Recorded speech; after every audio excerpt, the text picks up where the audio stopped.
Hello guys, what's up and welcome to the new tutorial from the SketchUpArchStudio. In this different tutorial we talk about the LUMION wonderful and incredible rendering. So I'm going to show you these renders that I took before this tutorial. As you know, I use the Enscape asset library, and this is the simple car related to the Enscape. This one, and these two. And this is the previous tutorial that we talked about it. So as you know that rendering these type of scenes in Lumion can be a little bit hard for the beginners, but you can train it with this tutorial step by step and we will reach to these type of render. Let's get to work. I'm going to close it in here and I will move and search in my environment, something like that. So I want to render this car, but I don't know how. So I'm going to click on the photo at the right side and check out my render number 3 in here, something like that. So you can generate many type of new renders. So I don't want to use these type of techniques and renders. I'm going to click on the render slot number 5, which is empty. So I'm going to click on it and click on the store camera. So my first camera created for me. First of all, most of the settings related to the custom style. So I will start my job with the custom style and select realistic render. It will add some type of preset renders, something like that, very simple and easy. And I'm going to start my job with the skylight number 2. I'm going to click on the skylight, turn on the skylight plan reflection and skylight projectile reflection. So the render quality must be on the high mode, and I'm going to reduce the brightness as I can, something like that, and saturation too. It helps me to desaturate my environment. I'm going to close it. Next item is the sharpen. If you want to sharpen your renders, you can increase the intensity of the sharpen, and you can see the fine details on this part of your car, very simple and easy. These edges and the vertices. But always try to use it with some value lower than 0.5 because sometimes it makes your render a little bit too sharp. So next item is the exposure. If you want to re-expose your screen, you can play with the exposure item. I want to make it a little bit darker, not too much. If you want to turn back to your camera view, you only need to click on the camera number 5 and it will come back on the main view. So color correction right now not really useful because always remember color correction related to the finalizing render. Reflection. I'm going to click on the reflection and I want to convert my weather to the rainy mode. When your weather is rainy mode, your asphalt have a little bit reflection. So I'm going to change the preview to the normal, edit, add new plane in here and select these asphalt in there and check it out. So now we add many type of flicker reduction about the reflection, and it helps us to create some super realistic reflective surface in here. I'm going to check it back and I'm going to click on the back to reflection and effects. I can click on the build view in here. It takes a little bit time, and after that I can store my camera, something like that. It helps me to save my job. I'm gonna check back to the main part of my rendering. I'm gonna click on the build option in here, and I want to hold O and RMB and orbit in my environment like that. I'm gonna click on the materials in here and select the asphalt. I can increase the reflective and glossiness, and I can click on the weathering and it helps me to create some type of realistic dirt on these floor, something like this for example. And I'm gonna click on the checkout, save changes, and I need a little bit dirt in this part of my job, so I'm gonna select this material and increase the weathering a little bit, not too much, and increase the edge smooth and click on the save changes. Another time I will come back to the photo, check out my camera number 5 in here, and I'm going to click on the hyperlight. Look at this part of the car which is surrounded by the shadows. When I increase the amount, a little bit brightness will be play for you, something like that, not too much. I'm going to click on the shadows. Shadows is one of the important elements for the rendering. So first of all, try to increase the omni shadow. It helps you to create some type of differences in these edges.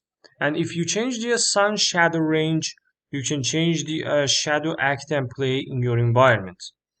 Cooling or coloring related to the color of the shadows. It works in usually interior design. I have some exterior shadowing. Brightness of the shadows can be decreased a little bit because I need darkness in this part of my job. Shadow type is not sharp. I need normal. And I'm going to close it up. Chromatic aberration. Exactly like the other softwares like the Enscape or V-Ray, chromatic aberration works like this. When I increase the dispersion, you can see a little bit focus on the details, and these area will be faded out with some RGB color channels. And if you click on the affected area, it can helps you to reduce the environment effect. And if you reduce the dispersion, it can create some type of render like this, usually useful for the street rendering. Safe shadows. When I increase the safe shadows, as you can see in the environment, we have some changes related to the shadowing. So next item, an important item for the rendering, is the depth field. Depth field in Lumion much better than the other softwares like the Enscape because you have many type of options related to the amount, foreground, background focus, focus distance, and sharp area size. First of all, if you don't know how to work with it, increase the amount option to see the changes. After that, you can play with the foreground and background to detect what really happened in this part of the job. When I change it to the foreground, my foreground near to the camera will be faded out. And when I increase the focus distance, something like that, I have some bokeh render. It's related to the some artistic renders if you want to create cinematic animations. I want to reduce the focus distance to see what happened. As you can see, now I have some good focus on the front of the camera. Something like this one is really great. And I can change the sharp area size much better with the better holding and control, and I can reduce the amount option, something like that. Something like this. So it completely depends on you how you want to work with it. I prefer to work in the this distance, and you have some type of bokeh things in here. You can change the bokeh type and bokeh shape. For example, bokeh shape to the RGB. It can't feel right now because it's a little bit too amount, something like that, and now you can fill it out.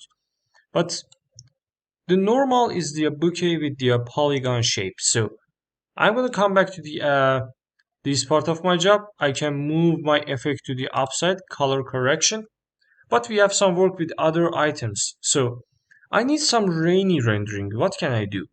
I can click on the FX and I can use the something about the camera. First of all, 2-point perspective is on. I add it to my environment. After that, handheld camera is really useful, and I can decrease the focal length, something like this, for example, some number about maybe 77. Another time, I'm going to click on the FX and I'm going to click on the scene and animation and weather or climate. So force window is the main window that we have lots of work with it. I'm going to add some type of maybe volume clouds in here, and I can increase the amount of the clouds to create some cloudy weather, something like that. When you decrease it, you can see reflections on the glass of this car. Alright, I think amount can be increased to some number about 0.3, for example. I can change the height of these clouds. It completely affects your rendering and reflection. And other things related to the softness removal, position, speed, brightness, and preset related to the sky animation. So I'm going to click on the FX another time, and this time I want to add some type of principles like the rain and the snow to my environment. So it will take a little bit time, and after that we can reach to the better result for our job. So Till now, if this content is useful for you, please like and subscribe our YouTube channel. So I'm gonna start my job with the storing camera. It helps me to save my job. If you want to overwrite, you can click on the file and overwrite your job for now, because sometimes maybe in some special situation you lose your files. I'm going to click on the FX and click on the precipitation, and I want some rain and snow. So I'm going to turn on the rain mode and change the precipitation phase in here. You can see the changes in this part of the scene. Street is much wet than the other time, and we want some type of wet surfaces. The quantity of the particles is really important. I can increase the quantity. My main target is the car and completely faded out and render will be destroyed. I can decrease the quantity to some type of normal number, something like that. And particle size is really important in the focusing and the mounting. Blocked by plants related to these environments if you focus on it. And we have extra fog addition. I can increase it a little bit to create some type of fog mode. And the block bias is the related to these surfaces. And you can see the change is very simple and easy. So precipitation is accepted for me. Now I can move the color correction a little bit to the upside. Very simple and easy like that. I can click on it, decrease the temperature or increase the temperature. I want to increase it to create some type of overcast cloudy weather. The tint is 0.1. Vibrance related to the colors, and I can increase it. But rainy weather with these type of green trees is not really realistic, so you can increase the contrast a little bit, turn it back, click on the add effects, and in the some part of your job which called weather and climate, you can add autumn colors. So I add the autumn colors and increase the hue, saturation, and range of it. And you can see some type of changes on the trees color to the autumn color. Something like that is good. And I think final step for this render related to the objects. So I will store my camera in here, click on the build option in this place, click on the objects, transport, select my car, move a little bit forward, and I want to turn on the lights. So I will turn on the lights, something like that, not too much, something like this, and change the color of the car a little bit much whiter. I'm going to click on the photo again, camera number 5, and final effect is the lens flare. So another time I'm going to click on the add effects in here, click on the colors or camera, and click on the lens flare. So first of all, lens flare have lots of setting. So if you don't want to be confused, master brightness is your key frame. So I want to increase the master brightness to some number like this and play with the strike intensity. You can see the changes very simple and easy. If I increase the master brightness a little bit, I can see some type of faded areas. And if I increase the streak count, I can change the count number of the flares in my camera. So I want, for example, 7 count and rotation related to your taste completely. Dispersion, if I decrease it, you can see a little bit faded lines around your light, and if I increase it, I have better view of my job.